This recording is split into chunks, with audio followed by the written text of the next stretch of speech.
नमस्कार, स्वागत है आपका बिहार समाचार में। बिहार में आज भी भयानक बारिश होने वाली है। जरा सावधान, खतरनाक अलर्ट जारी कर दिया गया है। तो वहीं बिहार की नीतीश सरकार बुरी तरह से फंस गई है। हाईकोर्ट ने फटकार लगाई, उसके बाद सुप्रीम कोर्ट ने भी नीतीश सरकार को लताड़ लगा दी है। तो वहीं कहा गया कि अब नीतीश कुमार को हर हाल में इस्तीफा देना ही होगा। तो आज की बड़ी खबरों पर बात करने से पहले आपसे अनुरोध है, कृपया वीडियो को एक प्यारा सा लाइक अवश्य कर दीजिएगा।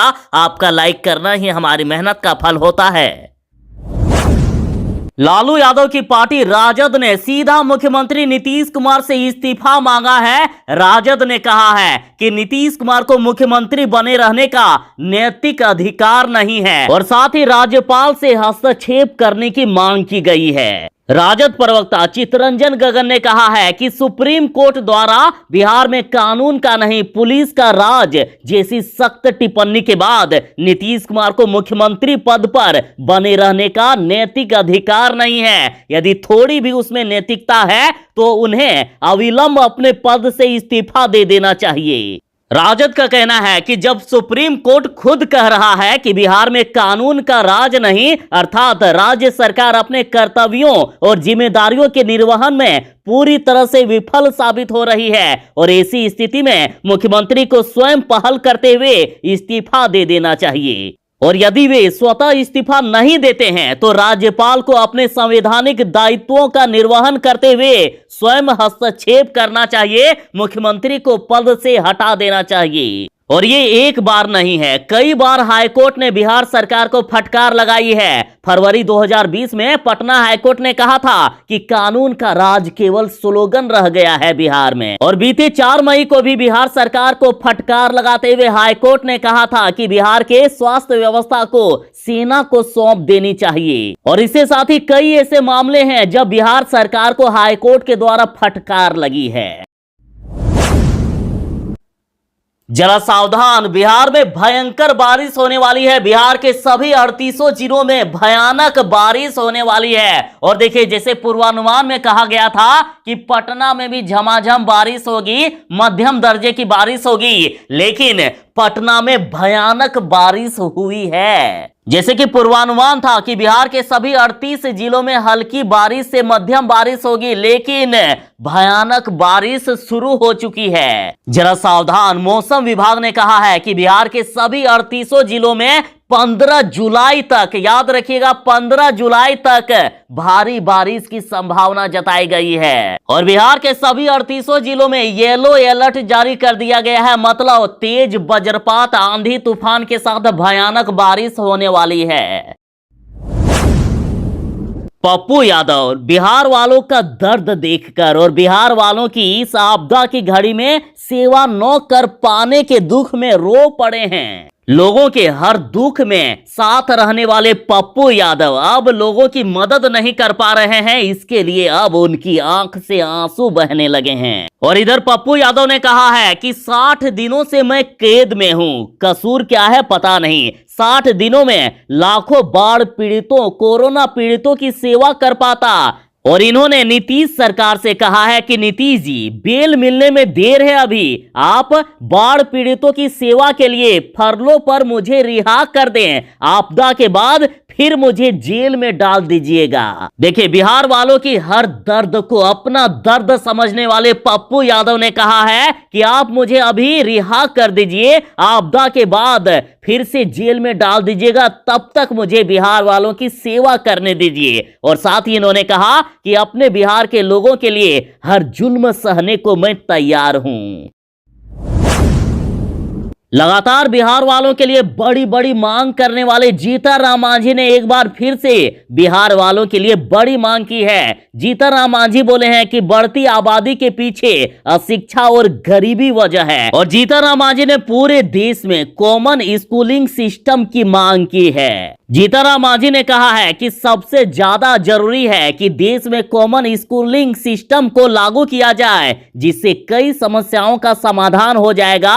और इसके पहले भी कॉमन स्कूलिंग सिस्टम के लिए जीतन राम मांझी कई बार मांग कर चुके हैं। कॉमन स्कूलिंग सिस्टम, इसका मतलब है पूरे देश में एक जैसा समान शिक्षा सबको मिले, और सबको यदि बराबरी की शिक्षा मिलेगा तो देश की कई समस्याओं का समाधान हो जाएगा। जरा सोचिए, ये यदि लागू हो गया तो क्यों जाएंगे लोग बाहर पढ़ने के लिए। एक छोटे से गांव में भी दिल्ली, मुंबई और बड़े शहरों में जैसी पढ़ाई होती है वैसी पढ़ाई होने लगेगी।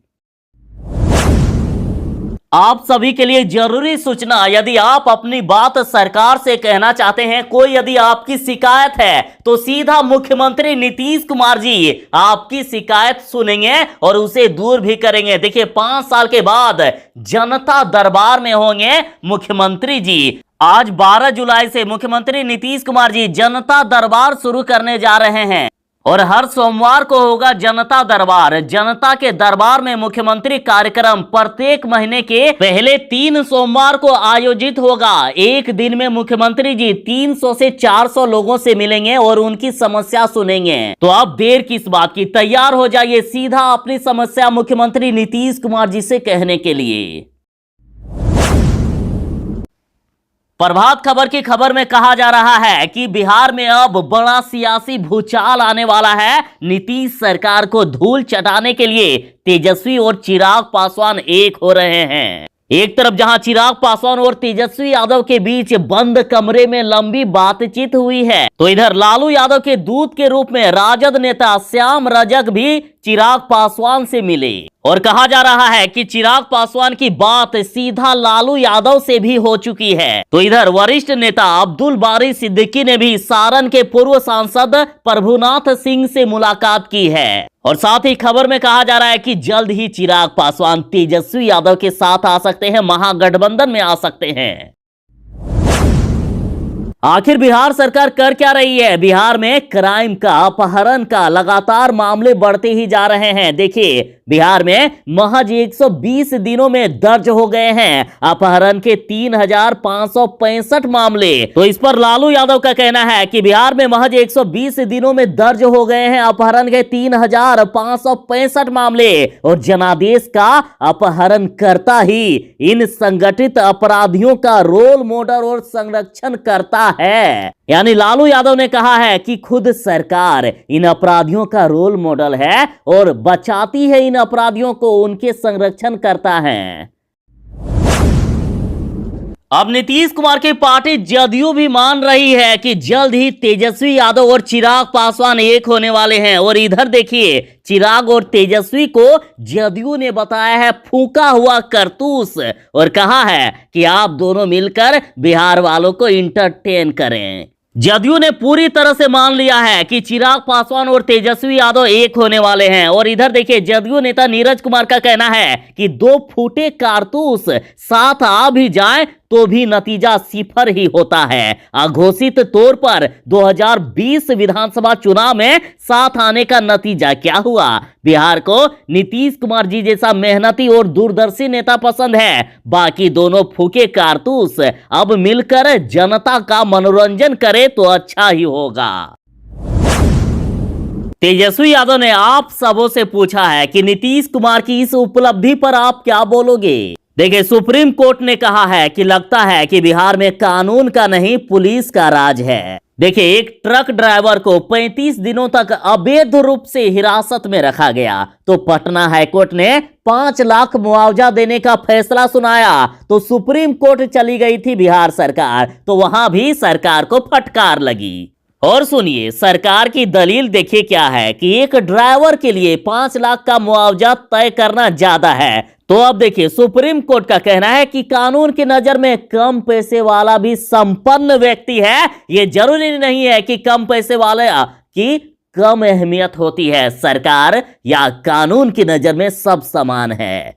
और सुप्रीम कोर्ट के जज ने कहा है कि राज्य सरकार की दलील है कि पुलिस ने उसे छोड़ दिया था लेकिन वह अपनी मर्जी से थाने में एंजॉय कर रहा था। जज ने बिहार सरकार से कहा कि आप सोच रहे हैं कि आपकी इस दलील का कोर्ट विश्वास कर ले।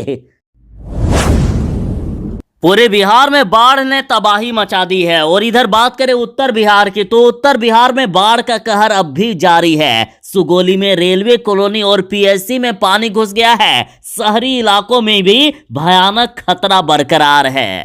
बिहार वालों की मुश्किलें थमने का नाम नहीं ले रहा है। उत्तर बिहार में बाढ़ की स्थिति अब भी गंभीर बनी हुई है। गंडक, बूढ़ी गंडक, बागमती समेत अन्य नदियां अब भी खतरे के निशान से ऊपर बह रही है और इससे नए इलाके में बाढ़ का पानी का फैलाव होने लगा है। पूर्वी चंपारण के सुगोली में शहर के साथ साथ रेलवे क्वार्टर में भी सिकरना नदी का पानी प्रवेश कर गया है। तो वहीं बेतिया के लोरिया चनपटिया में सिकरना का फैलाव जारी है और साथ ही शिवहर से सीतामढ़ी व मोतिहारी रोड पर आवागमन पूरी तरह से ठप हो गया है। दरभंगा में भी भयानक तबाही देखी जा रही है।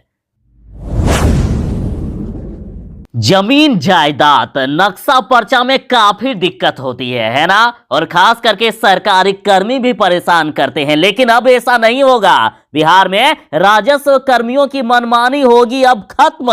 मॉडर्न रिकॉर्ड रूम से मिलेंगे नक्शा समेत जमीन के सभी दस्तावेज।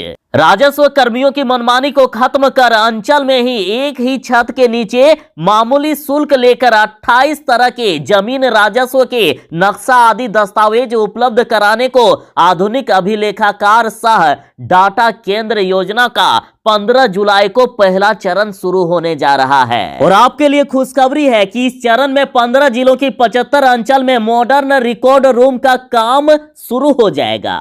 और ये जिले हैं गोपालगंज, सारण, समस्तीपुर, सीतामढ़ी, नवादा, खगड़िया, बक्सर, मुंगेर, बांका, कैमूर, औरंगाबाद, कटिहार, सुपौल और सहरसा। बाकी जिलों में भी जल्द ही शुरू हो जाएगा। वारे मोदी सरकार, गजब कर दिया आपने। आपकी तो जितनी भी तारीफ की जाए कम है। देखिए, भारत पर विश्व बैंक का कर्ज 39 लाख करोड़ के भी पार पहुंच गया है। प्रति व्यक्ति कर्ज 70,000 पहुंचा दिए हैं मोदी सरकार ने। और मोदी सरकार में भारत पर कर्ज दिन ब दिन बढ़ता ही जा रहा है। और इधर राजद ने रिट्वीट किया है जिसमें से ऋषि कुमार लिखते हैं कि 15-15 लाख का वादा करके 70,000 कर्ज में डाल दिए हैं मोदी जी, फिर भी अंधभक्तों का दिमाग नहीं खुल रहा है। जैसे कि चिराग पासवान को हाईकोर्ट के द्वारा झटका लगा है। पशुपति पारस को संसदीय दल के नेता बनाने के खिलाफ याचिका को दिल्ली हाईकोर्ट ने खारिज कर दिया है। तो इधर खबर आ रही है कि हाईकोर्ट में याचिका खारिज होने के बाद अब डबल बेंच में अपील करेंगे चिराग पासवान।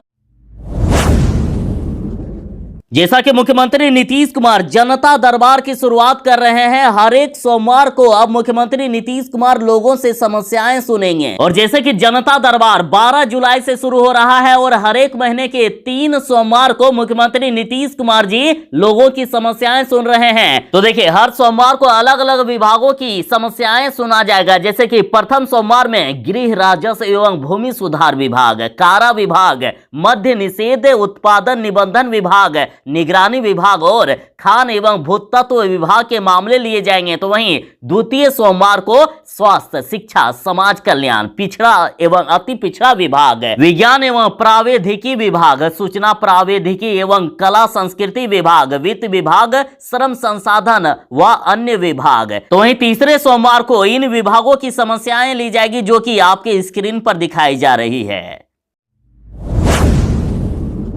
लालू यादव की पार्टी राजद का कहना है कि अपने भ्रष्टाचार पर नीतीश सरकार का कॉन्फिडेंस तो देखिए उद्घाटन पर, और उद्घाटन से पहले बिहार सरकार के पुल बह जाते हैं तो नीतीश सरकार ने पुल आधे में ही छोड़ दिया है। राजद का कहीं ना कहीं इस ओर कहना है कि बिहार सरकार जो पुल बनाती है तो सरकार जानती ही है कि मेरे पुल तो बह ही जाएंगे, इसलिए आधे में ही छोड़ दो। और इस पर राजद ने तंज कसते हुए कहा कि काल बहे सो आज बह, आज बहे सो अब, पूरा पुल पक्का घर बन जाएगा तो भ्रष्टाचार करेगा कब। देखिए, खबर है कि 23 करोड़ से 6 साल पहले बागमती नदी पर बना हाई लेवल आरसीसी पुल पहुंच पथ नहीं होने से बेकार है। आप तस्वीर में देख सकते हैं, दरभंगा व समस्तीपुर जिले की 3 प्रखंड की सीमा को जोड़ने वाली बागमती पर बनाया गया पुल आधे में ही छोड़ दिया गया।